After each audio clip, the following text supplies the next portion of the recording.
What's up, welcome back to Nowstalgia. Dave here with my 2026 Oscar predictions. Of course, these are my early predictions. Gonna really look ahead and preview the movie year to come with emphasis on movies that perhaps will be contending in some form or fashion. And these are early predictions, not just because we're obviously so far out from the actual awards, but also because most of these movies don't have distributors yet. They certainly don't have release dates that are final yet. A lot of these movies have titles that may change. Some of these movies may not come out until actually next year. It'd be another Oscars removed from where we're talking about now. So a lot of this is very TBD, but I do think it's fun to kind of reflect and look ahead in some kind of preview fashion and try and predict what's going to happen. It's an exceedingly challenging task given how many movies come out this year and how international the awards race continues to get. Looking back on this past year, though, no one was predicting Auteur to be the Best Picture winner, given Sean Baker's relative lack of award success to this point. Similarly, no one was predicting Emilia Perez to be the film leading the field in terms of nominations. I'm trying to even recall how much awareness there was of the film beyond Jacques Auteur, a celebrated international filmmaker, has a new movie coming out. Netflix behind it could be strong. That's all we had, so far out, and that was once Netflix got involved. Course.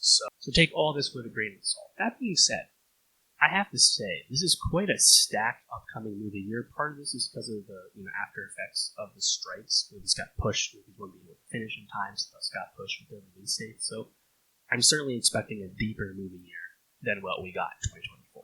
So looking ahead, I'm just going to kind of highlight movies that I think are relevant for one reason or another, and we'll just kind of go through it here. I'm not going to make any grand predictions about what are the 10 Best Picture nominees or anything like that, but just movies I think are in consideration one way or another. And in terms of how to think about this for your own sake as we progress through, of course, we've had Sundance already, we've had Berlin.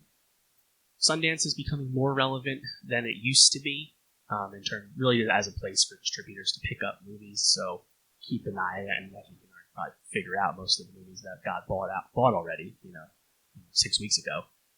That gives you some tells about where the distributors are viewing. But also, it's really important to look to Cannes, in the early summer, because the Palme d'Or winner actually has now been the Best Picture winner 2 of the last 5 years with Auteur and Parasite. Anyway, let's just kind of rip through and get going. So, first movie up, I think pretty obviously would be Deliver Me From Nowhere. This is the Bruce Springsteen biopic film starring Jeremy Allen White around the time Bruce was creating his Nebraska album. Jeremy Strong in a supporting role as Bruce's manager, John Landau. This film is from 20th Century Studios. I mean, the comparison is obvious to A Complete Unknown, which just really cleaned up and kind of got over-nominated, people thought, in terms of overperforming it. This is a pretty obvious one. Unless the movie's a complete disaster, I'd expect award attention for this movie. Directed by Scott Cooper, who is not really an awards darling at this point, certainly not on the James Mangold level. That'd be like my one reservation, but I think there's just going to be a lot of juice and a lot of push behind this movie. In December, of course, we're getting Avatar 3, Avatar Fire and Ash from James Cameron, and that movie is almost assuredly a Best Picture and Best Visual Effects nominee, if not other categories as well. The first 2 Avatar movies were Best Picture nominees, both won Best Visual Effects. It is what it is. And I'm a big fan of those movies, very excited for that. But yeah, Avatar Fire and Ash is by far and away the favorite for Best Visual Effects. I think that's pretty obvious. Apologies to the bigger movies coming out this year, like Fantastic Four: First Steps or Mission Impossible 7, but it's locked in at this point. It's going to go to Avatar 3. There's other big movies. F1 comes out from Apple, and Joseph Kosinski, of course, Kosinski's last movie, Top Gun Maverick, was nominated for Best Picture, starring Brad Pitt. That's not a movie I expect to contend for Best Picture, but I do expect it to contend in other categories, draft categories, such as Best Sound. So keep an eye on that. I'm very excited for that movie as well. There's a ton of big filmmakers that have gotten awards attention before, celebrated people up and down the list here. So there's just so many to get to. Frankenstein, Guillermo del Toro, Oscar Isaac as Victor Frankenstein, Jacob Elordi as Frankenstein's monster. This is Del Toro's reunion with Netflix after his animated Pinocchio movie. This movie will get a lot of attention. Funny enough, we're actually getting his second Frankenstein movie, The Bride, Maggie Gyllenhaal's directorial follow-up to The Lost Daughter. This is starring Jessie Buckley, Christian Bale, and Penelope Cruz from Focus. So, if I had to pick between the two, I think Del Toro is more likely to get attention, but we'll see what happens. Also from Focus is Hamnet from Chloe Zhao, starring Jessie Buckley and Paul Mescal as Agnes and William Shakespeare grieving their son based on a novel. Chloe Zhao, of course, Nomadland wins Best Picture, she wins Best Director, and then she has a big dud with Marvel's Eternals. This is her first film since then. I'm expecting a lot of attention for this movie as well. Coming out literally tomorrow when I'm recording this is Mickey 17, Bong Joon-ho's film with Warner Brothers, starring Robert Pattinson. This is Bong's first movie since Parasite came out in 2019. It's been a while at this point.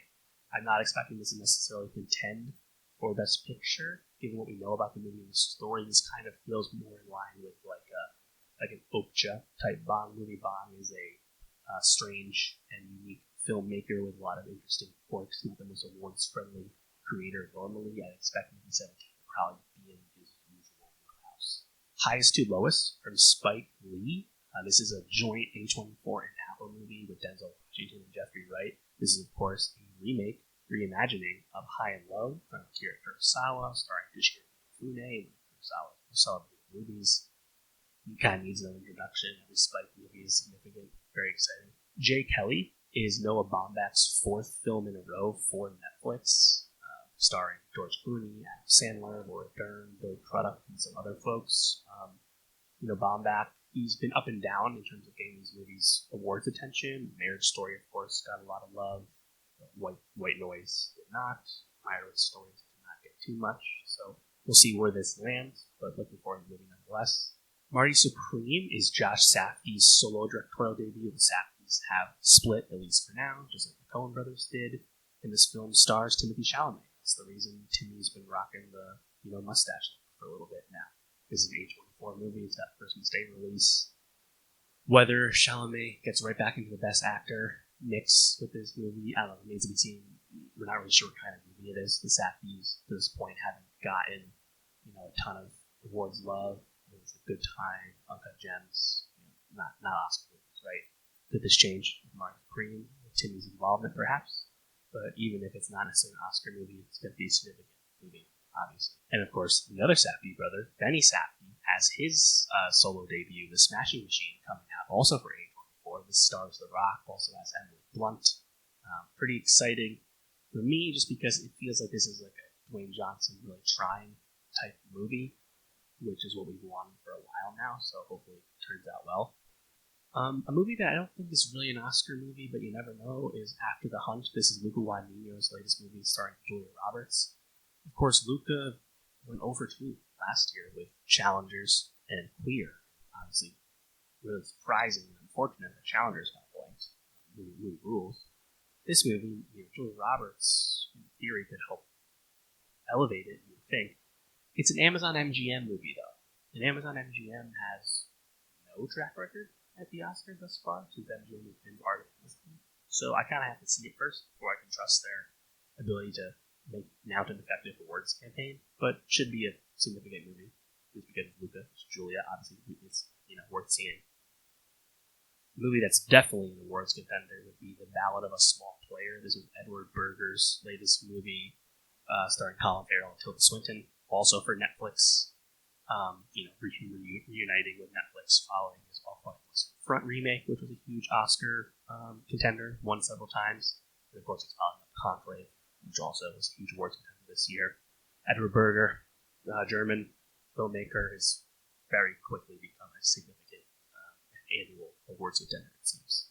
Also in the mix this year is Begonia. That's the latest Yorgos Lanthimos movie, also featuring Emma Stone and Jesse Plemons, like his recent work.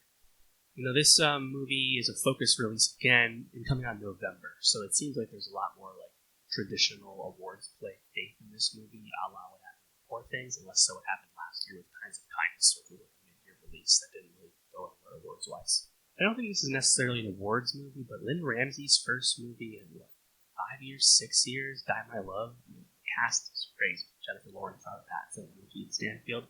I'm pretty stoked for it. Her last movie, I Was Never Really Here, with Joaquin, was great. So really exciting, very minimum. The Phoenician Scheme, the latest Wes Anderson movie, focus release coming out at the end of May this year. Wes has been cold at the Oscars the last handful of movies he's made, right? It's really not since The Great Budapest Hotel over 10 years ago now that Wes made any noise at the Oscars. So we kind of got to see that happen again before we get to it. On the other hand, one day maybe there'll be the coronation for Wes Anderson, but I'm not sure if it's going to be this year. Also significant is The Life of Chuck. This is a Mike Flanagan movie starring Tom Hiddleston, Stephen King novella adaptation. This is out in June from Neon. Just won Best Picture for the second time in 5 years. Toronto Audience Award winner last year, 2024. Not necessarily a contender, not the most traditional award release date, but something to keep in mind. The Lost Bus from Paul Greengrass. This is Paul Greengrass's first movie since News of the World. It was 2020. It's been a long time already. Matthew McConaughey, America Ferrera, Apple movie. We'll see. A movie that could truly, in every sense of the word, go either way. That would be Michael from Antoine Fuqua, the Michael Jackson biopic film, out in October from Lionsgate. I mean, Antoine Fuqua is such an up and down filmmaker in terms of quality. Music biopic films, we talk about them all the time. Also very up and down in terms of quality. I certainly had high hopes this time last year around Back to Black, Amy Winehouse biopic starring Marissa Novella, and that movie was an abject disaster. On the other hand, Bohemian Rhapsody, Oscar darling. You never know what will happen. This movie is certainly polarizing, given its subject. The thing to probably keep an eye on most with this would be Coleman Domingo's performance as, Uncle Joe Jackson, just because Domingo's trying to get nominated 3 times in a row for an acting award. So we'll see. A movie that I don't think is Oscar contender, but still significant, is Nouvelle Vague. Nouvelle Vague. I'm exactly sure how to pronounce it. It's Richard Linklater's French debut film. It's about the making of Jean-Luc Godard's Breathless, starring Zoe Deutsch. Linklater, he's pretty active. And he's active all the time, and he usually doesn't get awards recognition. Hitman didn't get recognized last year. Why would this movie? Now France gets behind this movie. Maybe that'll change. It's an international effort with an American filmmaker. Maybe that'll change. I'm not sure.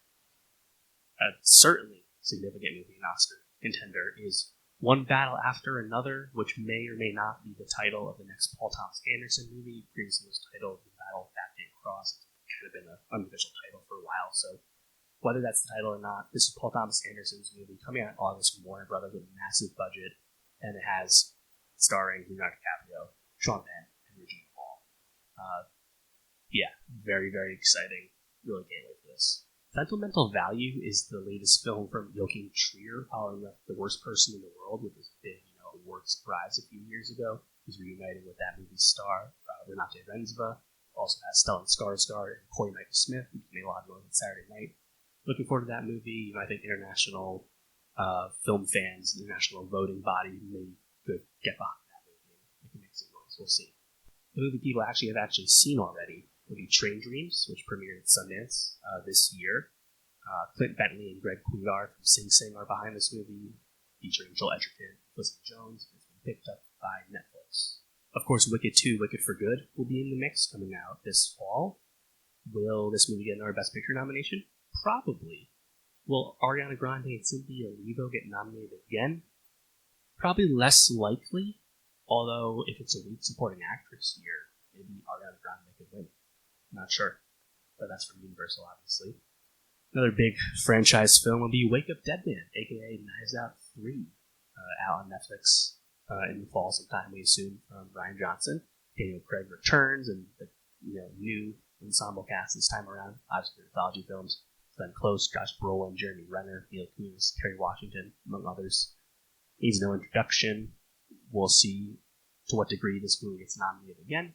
Obviously, Netflix has a lot of, cooks in the kitchen when it comes to award season, so we'll see what happens about Wake Up Dead Man. Do they care about the movie's Oscar chances, or do they view it more as like a Blockbuster subscriber generator? I don't know. On the animated side of things, of course, Pixar has an original film this year, Elio, coming out. Disney returning with Zootopia 2, which will certainly be massive. And then Wildwood is the latest film from Laika. Of course, Laika is a stop-motion studio. Laika is 5 for 5 in terms of their past movies being nominated for Best Animated Feature, so it seems like a lot until proven otherwise. Clara in the Sun is notable. This is starring Jenna Ortega and Amy Adams from Sony. It's a Taika Waititi movie. Of course, Taika, big Oscar darling with Jojo Rabbit, but then he had 2 duds in a row with Thor, Love and Thunder, and Next Goal Wins, so, that's a complete toss-up. Honestly, probably leaning not being in the mix, but we'll see. Probably the smallest movie I'll talk about here would be Pressure. This is from Australian director Anthony Morris. It stars Andrew Scott and Brendan Fraser. I think it is notable just because Andrew Scott's been rapidly rising, but not quite getting all the way there, right? All the Stranger, he didn't get the Oscar nom. Didn't win anything for Netflix's Ripley. But, it feels like the critical buzz is so strong with him that eventually he'll break through, right? Of course, Brendan Fraser coming off the Best Actor win for The Whale. So, we'll see how that movie does, given its seemingly small stature. Also of note is The Roses, which is from Jay Roach, director of Bombshell, which did decently with awards. A few years back. This has Ben Cumberbatch and Olivia Colman front and center, and it's from Searchlight. Also significant would be the Running Man remake from Edgar Wright, starring Glenn Powell. This is a Paramount movie out in November. Unlikely to be a Oscar contender, and look at how Last Night Soho did, for example. But significant movie, obviously. A movie that no means a lock to come out this year, but Catherine Bigelow reportedly has an untitled film at Netflix starring Will Fitzgerald and Idris Elba and Rebecca Ferguson. It's Bigelow's first movie since Detroit came out in 2017, and only her second movie since Zero Dark 30 came out in 2012. That was the last time she was in the awards mix, so she's obviously just a titanic figure when she does make movies, so I'm just curious about how that movie's going to go more than anything else. But we'll see what happens. That movie has to have a title, actually have a release date first before we put much confidence into predicting it. A Big Bold Beautiful Journey stars Margot Robbie and Colin Farrell. Sony movie out in May. And it's from director Kogonada, right? Maybe Kogonada could one day have a Sean Baker-esque rise. Maybe not all the way to the top the way Laura did, but he's slowly, steadily rising in status and acclaim with Columbus and After Yang. We'll see how this movie does. Margot Robbie's stature perhaps really helping the movie. I would not be surprised if one day Kogonada really kind of busts through and gets recognized in some significant. One of my most anticipated movies for the whole year would be Materialists. This is Celine Song's follow-up to Past Lives from 2 years ago, my number 2 movie of 2023. Dakota Johnson, Pedro Pascal, and Chris Evans, out in June, May 24. Some movies that I don't think are in the mix, but are, certainly significant would be The History of Sound. This is a Paul Mescal, Josh O'Connor movie from South African director Oliver Hermanus, who I've been interested in for his few films. This movie, Father, Mother, Sister, Brother. It's a Jim Jarmusch movie, so probably not an Oscar contender, but it's Kate Blanchett and Adam Driver, which says a lot. Madden. This is David O. Russell's John Madden biopic starring Nicolas Cage for Amazon MGM. Who knows if that's even going to be any good? Russell's certainly on a cold streak, but I'm going to see it. Mother Mary, I'm very excited about. This is from David Lowery, starring Michaela Cole and Kim Hathaway for A24. David Lowery, the last time he made something that wasn't Peter Pan and Wendy for Disney was The Green Knight 2021, which is my favorite movie of that year. So I'm stoked with this movie. Eleanor the Great. This is Scarlett Johansson's directorial debut starring Gene Swib. We saw them riffing together at the Oscars. Hope it's good. Looking forward to it. Similarly, we have Good Fortune, which is Aziz Ansari's directorial debut, starring Keanu Reeves, out in October for Lionsgate. We also have Jonah Hill's latest movie, Outcome, also featuring Keanu Reeves with Apple. And then probably the last movie of some significance. The movie itself remains to be seen, but its star, of course, is a huge deal. This would be Anemone, starring Daniel Day-Lewis, also featuring Sean Bean. This is the directorial debut from Roman Day-Lewis, Daniel Day-Lewis' son, Focus movie. Of course, this is DDL's first film since Phantom Thread back in 2017. Been retired for a long time. Sons of Curiosity about the movie, obviously. Daniel Day-Lewis, one of the greatest actor ever, best actor winner. You know the drill at this point. It's a big deal. So we'll see what happens with that. It does come out this year. Also, The Entertainment System is Down. That's Ruben Östlund's movie, also featuring Keanu Reeves, but that just started filming, so I think that's not this, but significant figure, of course, because he's a really big international filmmaker. I think that's about it from my list. It's a lot of movies.